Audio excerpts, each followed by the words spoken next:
former President Jimmy Carter died at the young age of 100. The tenacious Southerner was turned out of office by disillusioned voters after a single term, but he had a brilliant post-presidential career as a champion of health, peace, and democracy. Now, of course, Jimmy Carter is a really interesting figure because he has done a lot of personal good. And a lot of Republicans hate him and historically have considered him like the worst president, seeing him as like a beacon of being a pinko commie, right? What's interesting, however, is that Jimmy Carter, throughout his reign, as every American president, was responsible for a tremendous amount of death and destruction and violence all around the world. And maybe even domestically, he was the leading figure in the neoliberal changes that occurred within Democratic leadership, marking an attitude shift in the way that the modern Democratic Party that you absolutely despise, many people that are more knowledgeable than myself will talk about how he was the original neoliberal president. It is one of those unique moments where, like, I do think that even a person who is an otherwise good individual in the helm of power, especially when they are sitting on the throne of empire, American empire, can do a metric ton of evil. Because I do think Jimmy Carter is not a bad person. I think as far as like American presidents goes, like individually, I don't think he is as like openly evil. But given the role that he took on, he did a whole bunch of evil shit. He died because he couldn't handle Kamala's loss. He was supposed to get a cabinet position. Yeah. He was a war criminal like every single one of them after FDR. I mean, yeah, it's hard to disagree. Him? No, as a person, as an individual, I think Jimmy Carter was a pretty good person. He's not like in George W. Bush, like where the humanizing component of George W. Bush is that he paints like the dead Iraqi children that he's responsible for killing. Okay, you're absolutely wrong about this. Come on, dude. Jimmy Carter was alive for both the rise and fall of Nazi Germany. Okay. He saw the moon landing. He was alive for the invention of the toast, like the sliced bread. He was alive for the invention of the state of Israel. And perhaps most importantly, Jimmy Carter was alive for Haktua. And I suspect he was also very taken aback by Haley Welch, also known as Haktua Girl, pulling a rug pull on many Americans, including Jimmy Carter. Perhaps this contributed to his untimely demise at the age of 100. The Haktua coin rug pull probably played a formative role in his untimely demise. How much money do I think Jimmy C had in Haktua coin? A lot. Far too much. From the invention of flight at Kitty Hawk to the collapse of Haktua, Jimmy Carter saw it all. If heaven is real, Jimmy's farming peanuts for Jesus. I don't know if any American president goes to heaven, chatter. If there is a heaven and hell, I don't think any American president is going to heaven. There is not enough atonement that you can engage in personally. I think that debt will be paid.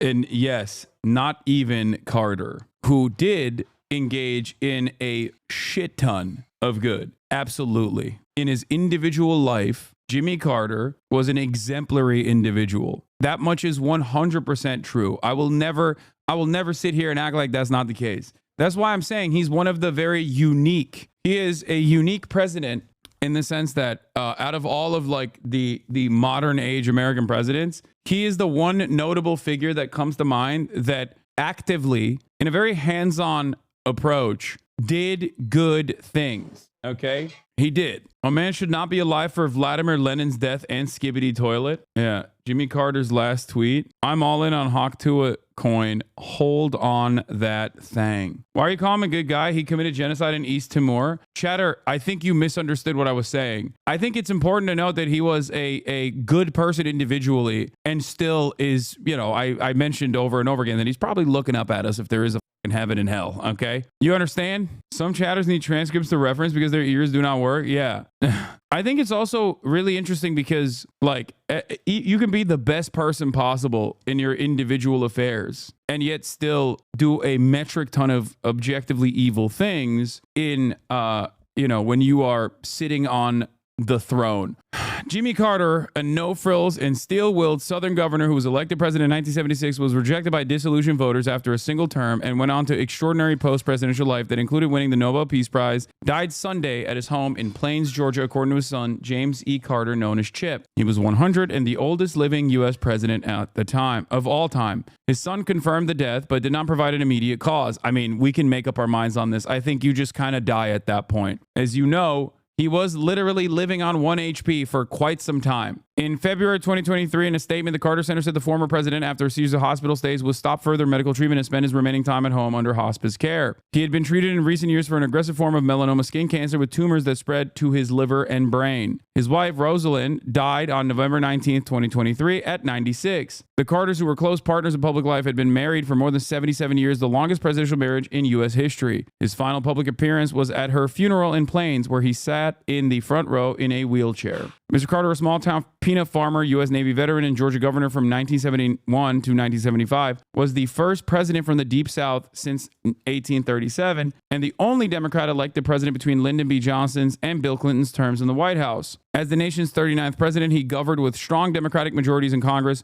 but in a country that was growing more conservative. 4 years after taking office, Mr. Carter lost his bid for re-election in a landslide to one of the most conservative political figures in the era, Ronald Reagan. When Mr. Carter left Washington in January 1981, he was widely regarded as a mediocre president, if not an outright failure. The list of what had gone wrong during his presidency, not all of it his fault, was long. It was a time of economic distress with stagnant economy and stubbornly high unemployment and inflation. Stagflation, connoting both low growth and high inflation, was a description that critics used to attack Mr. Carter's economic policies. In the summer of 1979, Americans waited in long lines of service stations as gasoline supplies dwindled and prices soared after the revolution in Iran disrupted the global oil supply. Carter. So Noam Chomsky, this is a very famous Noam Chomsky bit where he just like in the shortest terms, he just like goes over some of the war crimes of every single president. For those of you who are confused about like what Carter has done, this is just foreign policy. We haven't even talked about like domestic policy and how some of the initiatives laid forth by the Carter administration basically supercharged or at least provided reasonable ground for the Reagan administration to come in and turn America into the shithole that you know and love. Carter increased as the Indonesian atrocities were increasing. They peaked in 1978. Carter's flow of weapons to Indonesia increased when Congress imposed human rights restrictions. By then there was a human rights movement in Congress to block the flow of advanced weaponry to Indonesia. Carter arranged through Mondale, vice president, to get Israel to send U.S. Skyhawks to Indonesia to enable Indonesia to complete what turned out to be near genocide, killing maybe a quarter of the population or something. In the Middle East, Carter just won the Nobel Prize. His great achievement was the Camp David agreements. Yeah. The Camp David agreements are presented as a diplomatic triumph for the United States. In fact, they were a diplomatic catastrophe.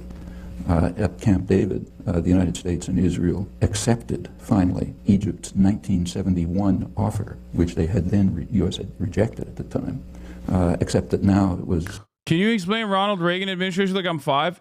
Sure. Everything that you despise about, like, as a consumer, everything that you despise about, like, I don't know, shittier and shittier versions of the same products that you get, all the way from that to broad sweeping anti-labor initiatives that were implemented and continue to this day can be traced back to Ronald Reagan. Reaganomics, trickle-down economics, virtually everything that sucks in the United States of America.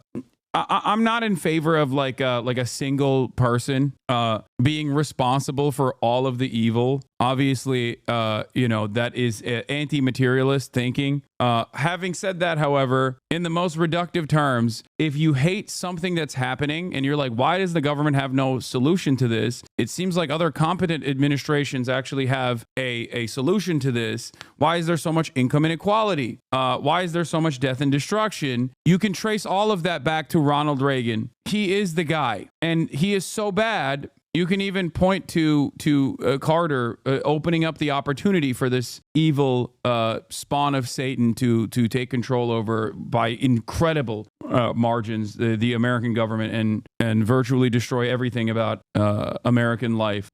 Worse from the U.S.-Israeli point of view because it included the Palestinians.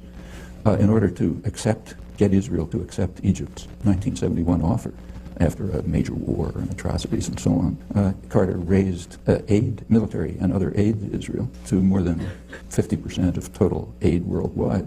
Israel used it at once in exactly the way they said. It is okay not to blame Dems every 5 seconds. What are you talking about? I mean, I'm literally talking about how everything bad in American modernity is Ronald Reagan's responsibility. But if you're talking about like anti-union initiatives and the proto-neoliberal attitudes demonstrated by American governments, yes, Carter played a role in this. That is correct. Said they were going to do, as every sane person knew, as an opportunity to attack their northern neighbor, first in 1978, then in 1982, and to increase integration of the occupied territories. And that's for starters. We can continue. Reagan? I don't think we have to talk about that one either. Yeah, here is Jimmy Carter's #1 hater in the United States of America, Felix Biederman, who has apparently heard of the news. Iconic Jimmy Carter moments: Uberizing international warfare, abandoning New Deal policies in favor of a deregulatory race to the bottom, inviting Lash to the White House and pleading, "Please tell me what to do," and Lash going, "I don't know, just give up." I don't feel bad when a 100-year-old dies. Like, I don't know. I mean, they did it. They maxed out. I don't know if I'm weird about this at all, but it's like, dude, if you live to 100 and you died around your fucking loved ones, it's like,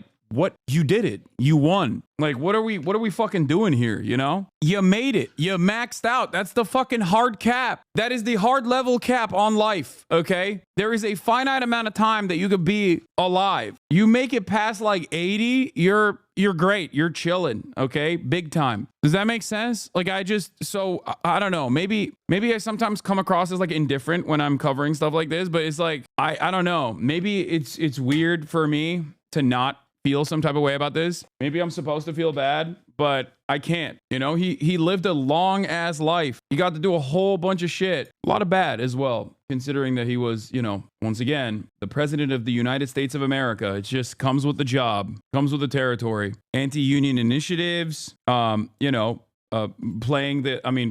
the groundwork for Ronald Reagan and neoliberalism, but from the Democratic Party side in terms of domestic affairs. But then also when it comes to foreign policy, continuing American death and destruction, continuing American empire,